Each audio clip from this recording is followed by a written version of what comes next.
The Switch 2 system seller has finally arrived. Donkey Kong Bananza is officially out there, and it sets a whole new standard for 3D Mario Donkey Nintendo platformers with all of its brand new ideas and brand new styles of gameplay. In this video, I'm going to be bringing you the 10 things you must do first when starting a new playthrough of Donkey Kong Bananza so that you're able to milk the most out of this magnificent package. It truly is a remarkable game. If you want to know my full thoughts, more of a review type video, I have that on the channel, but here I'm just giving you 10 tips. Let me know your favorites in the comments down below, and anything you think I missed, definitely shout it out. Without further ado though, the 10 things you must do in Donkey Kong Bananza begin with exploration. Guys and girls, you have to explore this game. It's pretty small if you just go from point A to B to C all the way to Z and complete the game as quickly as possible. But Donkey Kong Bananza is not about going down as quickly as you can, it's about seeing the breadth and the scope of what they created here. Each level is far larger than it initially seems, and there's so much content packed into each area. I urge you to not just jump straight down the pipes into the lower levels and really get a sense for what this level's theme is, what all it has going on, what secrets there are to find, what new costumes and colorways there are to unlock. Give these levels the time they deserve, and do not feel like you need to move to the next sublayer, rush down to the next lower level in order to enjoy this game. So much of Donkey Kong Bananza is about the journey and the exploration that is possible when you can destroy literally everything. Speaking of destruction, number 2 is to invest in your power punches. Donkey Kong Bananza introduces skill points, which I think is a really great hook. It keeps it very fun and fresh and addictive. You always want more bananas so you can get more skill points. I highly recommend that you invest in DK's punching strength right off the bat. Health is not something you're going to need early on. There isn't a ton of combat here, and when there is, it's not very challenging. I would put your points into punch strength so that you're limiting the amount of punches needed to get through the terrain. Because once you're able to sort of just cruise your way through the terrain, the game actually becomes more fun. This isn't a case where, oh, you're just destroying the whole level and skipping entire chunks of platforming. You're actually unlocking more areas of the level. You're unlocking more spaces and things to interact with. DK Bananza isn't about a linear journey, and therefore destroying terrain isn't going to destroy any of the gameplay experience. It's only going to enhance it. And to enhance it, you must find the ropes. Number 3 is to look for these boxes that allow you to traverse between the areas of the level with much more ease. Yes, there is free fast travel, and it's pretty darn fast, and that is something that I use from time to time on my map, but it's these rope areas that allow you to traverse and navigate without completing terrain-based puzzles again and again. And I found them to be very valuable in allowing me to go back and forth and really explore the spaces and collect all that there is. Remember, there's going to be Banandium gems, there's going to be bananas themselves, there's going to be challenge rooms, there's going to be combat rooms. There is a ton scattered around Donkey Kong Bananza, and so you want to open up as many pathways as you can to be able to access and enjoy all that is in store. Number 4 is don't shy away from bonanzas. It seems like a superpower, and usually in a game when you get a superpower, you don't want to overuse it. You want to save it, conserve it, keep it around for a rainy day or a very intense moment. But in Donkey Kong Bananza, they want you to use the bonanzas as often as you can.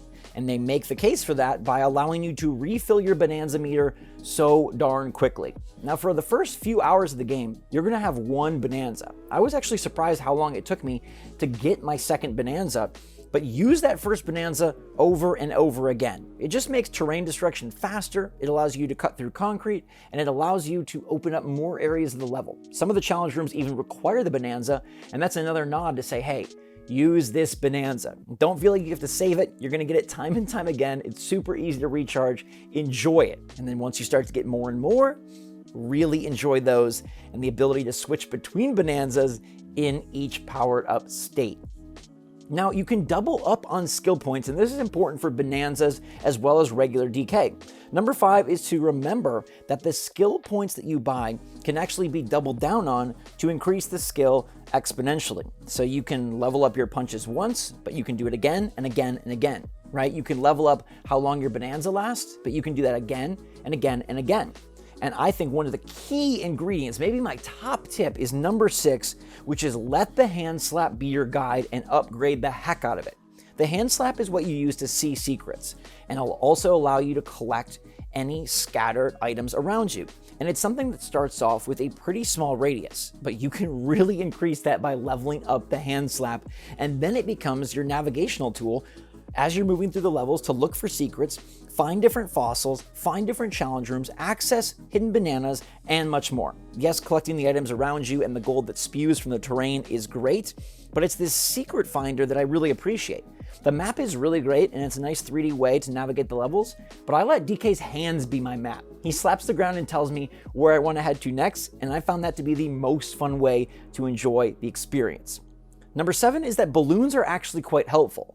You won't find yourself dying very often in Donkey Kong Bananza, but you will find yourself falling. Here, the classic DKC red balloon is an extra life per se, but it is more of just a pick-me-up, literally. It's like Lakitu, except without the Lakitu. It allows you to fall off levels and get right back up, which I find so convenient. So buy a bundle of these red balloons. They're very cheap in the grand scheme of things, but they're going to allow you to explore and experiment, especially in the challenge rooms, and make your way towards getting all 3 bananas in the challenge room, one of which is usually well off the beaten path. And if it wasn't for these balloons, I would have been much more afraid to make humongous leaps, big dives, and try out climbing surfaces that otherwise I would have been quite scared of.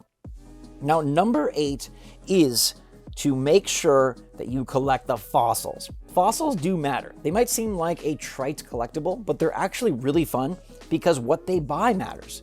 The clothes that you can buy for Pauline and DK actually do impact your experience, doing things like making treasure more findable, doing things like making cold temperatures more bearable, increasing the length of your bonanzas, and much more. These clothes are very fun just aesthetically and create quite the charming personality for both Donkey Kong and Pauline, but they are also valuable from a gameplay perspective. And the fossils are one of the more fun collectibles I've found in the entire game, so even if you're not going for 100% on the bananas, I absolutely think you should try to grab every fossil you see. Use those hand slaps. You can easily spot the fossils. There's some mega fossils that can be cashed in for bigger prizes, and then there's a ton of baby fossils per level that will be used for that level's currency. Fossils do not carry over from level to level, so each level is going to have its own type of fossil that can be spent at its own retailers for its own set of clothing items for DK and Pauline. Now, number 9 is the game gets more complex once you unlock more bonanzas. If you're feeling like it's starting off a little bit easy, don't worry, I felt the same way.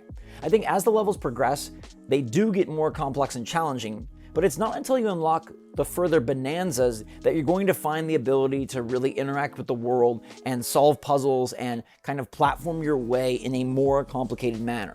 That's because you're able, as they've shown in the trailers, to switch to the Zebra Bonanza, which allows you to run over collapsing surfaces and move very quickly.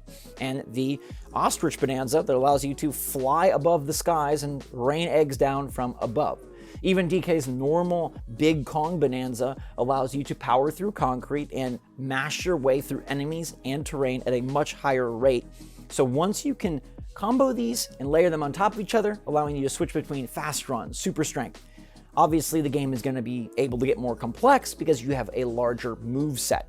I don't feel like DK Bonanza is a super challenging game, but they definitely allow for more of that type of level and that type of challenge as the game progresses. I wouldn't really judge it until you start unlocking more bonanzas from a difficulty standpoint, but I'm shocked how much mileage they get even out of just the first bonanza.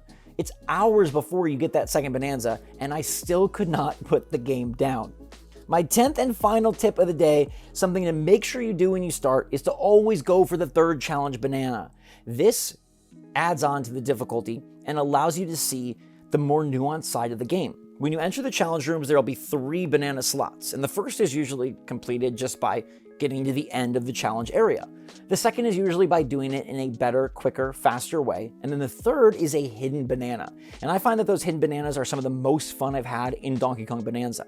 These challenge rooms are great. They're very much similar to the Mario Sunshine challenge rooms. They provide sort of the most linear and I'd say the most intense platforming opportunities and challenges. And getting those third bananas really has you sniffing them out and trying different tactics and techniques that you normally may not try in the main cities, areas, and levels. So always go for the third banana. You will not regret it. And I don't think anyone that buys this game will regret it because Donkey Kong Bonanza has been phenomenal. It is absolutely the joyous system seller that Nintendo Switch 2 needed. I mean, it's funny to say that Mario Kart World wasn't the system seller when that game is excellent and the sequel to Nintendo's best-selling game, but Donkey Kong Bonanza truly takes advantage of the Switch 2 with its destructibility and with its fun charm to show how the Mario team has leveled up over the years to create an adventure that is just an absolute joy to play. It is so much fun to be DK and to control him through these areas that challenge doesn't really matter all that much. It's just such a great game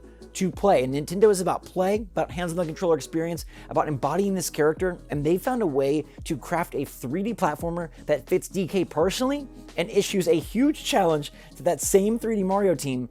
Can they one-up this with the Red Plumber himself? I don't know if they'll be able to. I'm being honest here. Donkey Kong Bonanza is a true triumph and a phenomenal game. You're so lucky if you're just starting out. You have so many surprises and fun in store for you. Let me know your favorite tip in this video and any that I might have missed in the comments down below. Hit that like button if you're excited for DK's new, super crazy cool 10 out of 10 romp. And until next time, everybody, stay safe, stay healthy, stay happy, stay positive out there. Love you lots.